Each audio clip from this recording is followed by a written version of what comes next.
지금부터 내가 해주는 얘기 들어주겠니? 할렐루야. 11월 13일 금요일입니다. 이 땅의 황무함을 벗어서 찬양 올려드리겠습니다. 이 땅의 황무함을 보소서. 하늘의 하나님 긍휼을 베푸시는 주여, 우리의 죄악 용서하소서. 이 땅 고쳐 주소서. 이제 우리 모두 하나 되어 이 땅에 무너진 기초를 다시 쌓을 때 우리의 우상들을 태우시. 성령의 불 임하소서. 부흥의 불길 타오르게 하소서. 진리의 말씀 이 땅 새롭게 하소서. 은혜의 강물 흐르게 하소서. 성령의 바람 이제 불어와. 오 주의 영광 가득한 새날 주소서. 오 주님 나라 이 땅에 임하소서. 오늘 하나님께서 주시는 은혜의 말씀은 역대하 10장 말씀이 되겠습니다. 구약성경 역대하 10장 1절부터 19절 말씀 중에서 제가 1절부터 5절까지만 봉독해 드리겠습니다. 르호보암이 세겜으로 갔으니 이는 온 이스라엘이 그를 왕으로 삼고자 하여 세겜에 이르렀습니다. 느밧의 아들 여로보암이 전에 솔로몬 왕의 낯을 피하여 애굽으로 도망하여 있었더니 이 일을 듣고 여로보암이 애굽에서부터 돌아오매 무리가 사람을 보내어 그를 불렀더라. 여로보암과 온 이스라엘이 와서 르호보암에게 말하여 이르되 왕의 아버지께서 우리의 멍에를 무겁게 하였으나 왕은 이제 왕의 아버지께서 우리에게 시킨 고역과 매우 무거운 멍에를 가볍게 하소서. 그리하시면 우리가 왕을 섬기겠나이다. 르호보암이 그들에게 대답하되 3일 후에 다시 내게로 오라 하매 백성이 가니라. 아멘. 오늘은 인본주의의 결과라는 제목으로 하나님 말씀을 상고하겠습니다. 역대하 10장부터는 솔로몬 이후 남쪽 유다의 이야기를 들려주고 있습니다. 북쪽 이스라엘과 그 왕들의 이야기는 필요한 경우에 조금씩만 들려주고 있지요.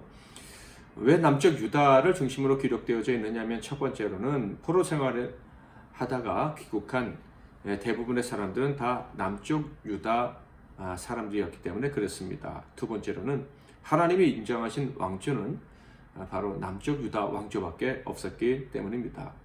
그러므로 이제 귀국해서 성전 중심의 신앙으로 하나님이 주시는 그 영광을 회복해야 될 사람들, 하나님의 영광을 누릴 사람들은 반드시 하나님의 언약에 기초한 신앙 공동체여야 하는 것입니다. 그러므로 언약에 기초한 나라의 이야기를 들려주는 것이 유익하겠다 싶어서 남쪽 유다의 이야기들만 들려주고 있는 것이죠. 솔로몬 이후 첫 번째 왕은 르호보암입니다. 르호보암 때부터 이스라엘이 남북으로 나뉘게 됐죠. 북쪽은 이스라엘이라 하고 남쪽은 유다라고 하고 둘을 다 함께 부를 때는 이스라엘이다 이렇게 부르게 되었습니다. 이렇게 나눈 이유가 무엇입니까? 첫 번째로는 르호보암의 북쪽입니다. 겉으로 드러난 가장 분명한 이유죠. 무거운 세금, 노동을 줄여달라는 백성들의 요청을 르호보암이 한마디로 거절을 한 것입니다. 백성들이 나와서 자기 아버지 솔로몬 때부터 부과되었던 무거운 짐, 세금을 줄여달라는 요청을 들었습니다. 그래서 3일 후에 답을 주겠다고 해놓고선 이제 르호보암이 고민을 하죠. 원로들은 그 말을 들어주어라. 그러나 르호보암과 함께 자라는 젊은 신하들은 그렇게 하면 안 된다. 처음부터 콱 잡고 가야 된다 하면서 오히려 더 짐을 무겁게 해야 된다라고 이야기를 했습니다. 그 말을 듣자 북쪽 이스라엘이 완전히 마음을 바꿔서 여로보암을 왕으로 세우게 된 것입니다.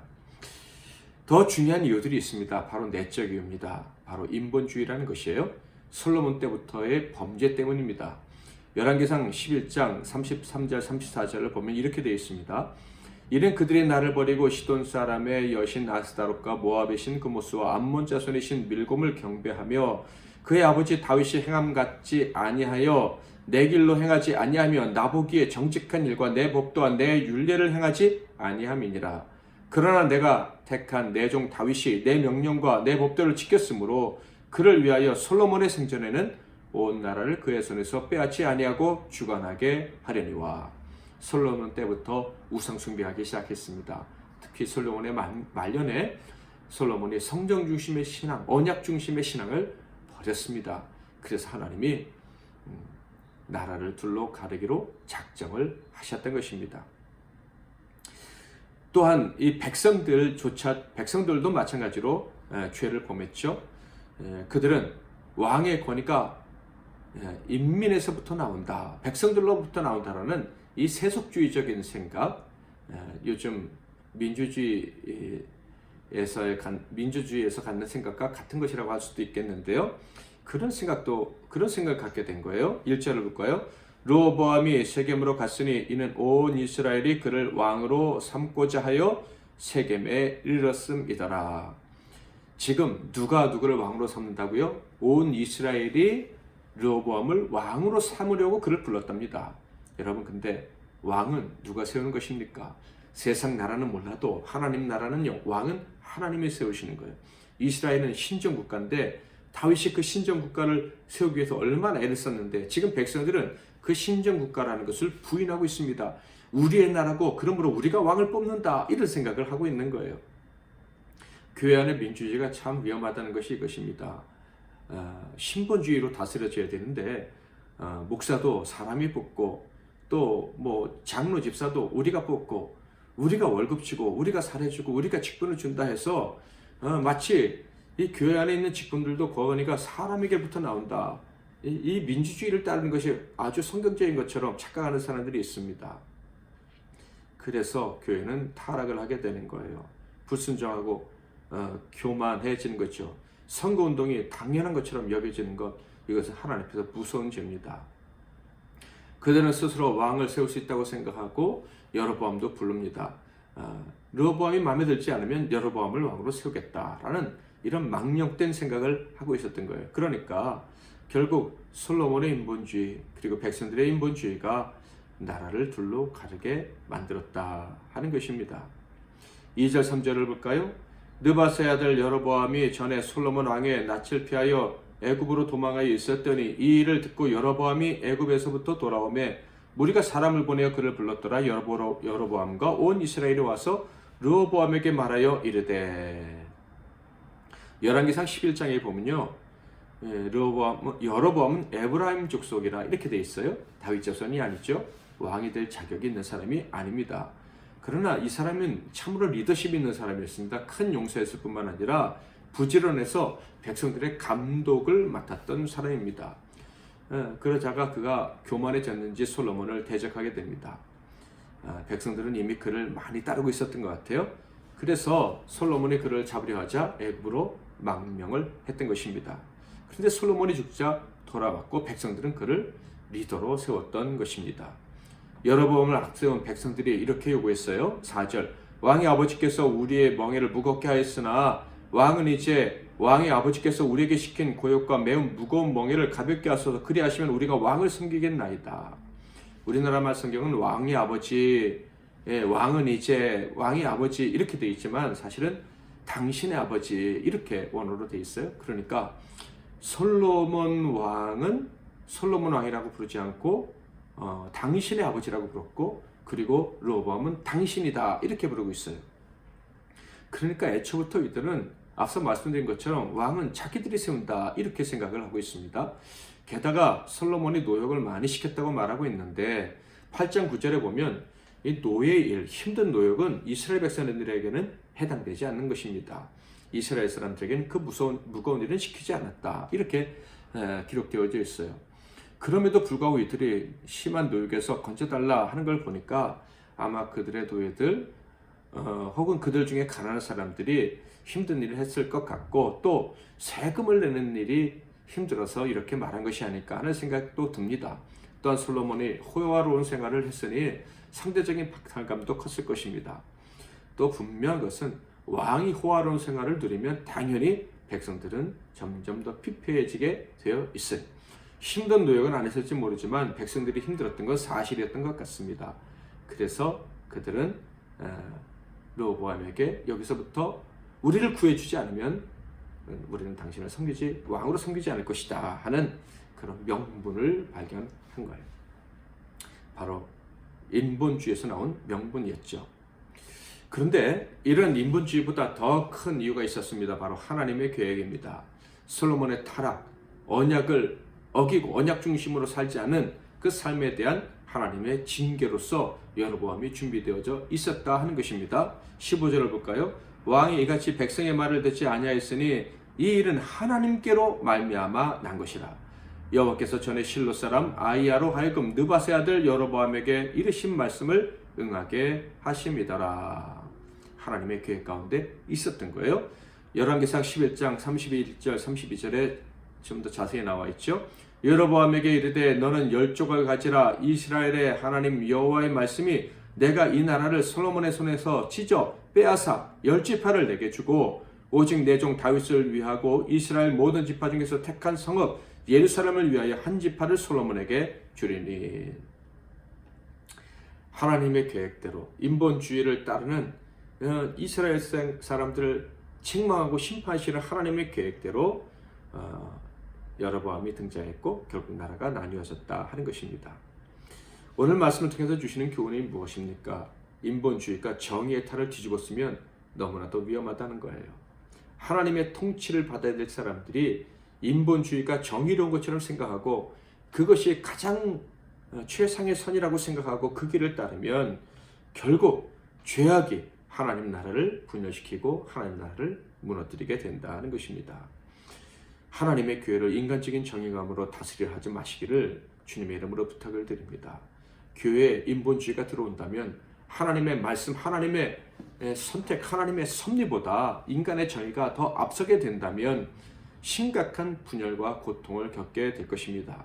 그러므로 하나님 나라 백성이라면 무엇이 인간적으로 옳고 그른가 하는 것보다 무엇이 하나님 말씀에 순종하는 길인가?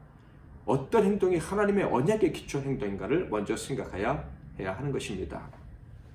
남북의 분열, 르호보암 때문이다. 물론 그의 리더십 문제가 큽니다. 그러나 더 큰 문제는 그의 아버지와 그 온 백성의 정신이 신본주의에서 인본주의로 넘어갔다 하는 것입니다. 정의로운 여로보암이라고요? 그의 선택은 잊혀질 뿐입니다. 그가 하는 일이 정의로워 보이고 그래서 사람들에게 인기를 얻었다 해도 그의 나라는 하나님께서 인정해 주시는 나라가 아닙니다. 그러므로 사랑하는 성도 여러분, 저와 여러분이 하나님 나라 백성이라면 오늘부터 내일 그리고 영원토록 하나님 중심의 생각으로 또 행동 원칙으로 무장이 되어야 할 것입니다. 우리 교회 역시 하나님 중심으로 지탱되는 그런 공동체여야만 할 것입니다. 하나님 중심의 신앙을 달라고 기도하시고 하나님 중심으로 살려고 애쓰는 저와 여러분이 다 될 수 있기를 주님의 이름으로 축복합니다. 이 땅의 황무함을 벗어서 한번 더 찬양하겠습니다. 이 땅의 황무함을 보소서. 하늘의 하나님 긍휼을 베푸시는 주여, 우리의 죄악 용서하소서. 이 땅 고쳐 주소서. 이제 우리 모두 하나 되어 이 땅에 무너진 기초를 다시 쌓을 때 우리의 우상들을 태우실 성령의 불 임하소서. 부흥의 불길 타오르게 하소서. 진리의 말씀 이 땅 새롭게 하소서. 은혜의 강물 흐르게 하소서. 성령의 바람 이제 불어와 오 주의 영광 가득한 새날 주소서. 오 주님 나라 이 땅에 임하소서.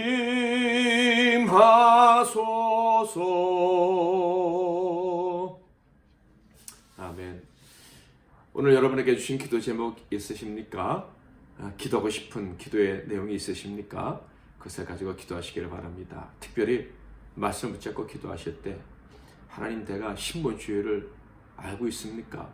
신본주의가 무엇인지 사실 잘 모르겠는데 하나님 속히 하나님 중심의 삶, 생각, 선택할 수 있도록 교회생활, 섬김의 삶, 오직 하나님 중심으로 끝까지 갈 수 있도록 도와달라고 기도했으면 좋겠습니다.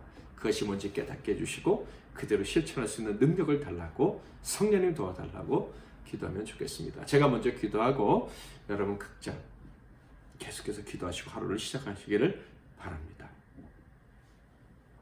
하나님 아버지, 이 세상에 사람들이 세운 정의가 있고 의로움이 있지만 우리는 하나님이 세우신 기준에 합당한 의로움, 그 정의를 따라 살라고 부름받은 사람들인 줄 믿습니다.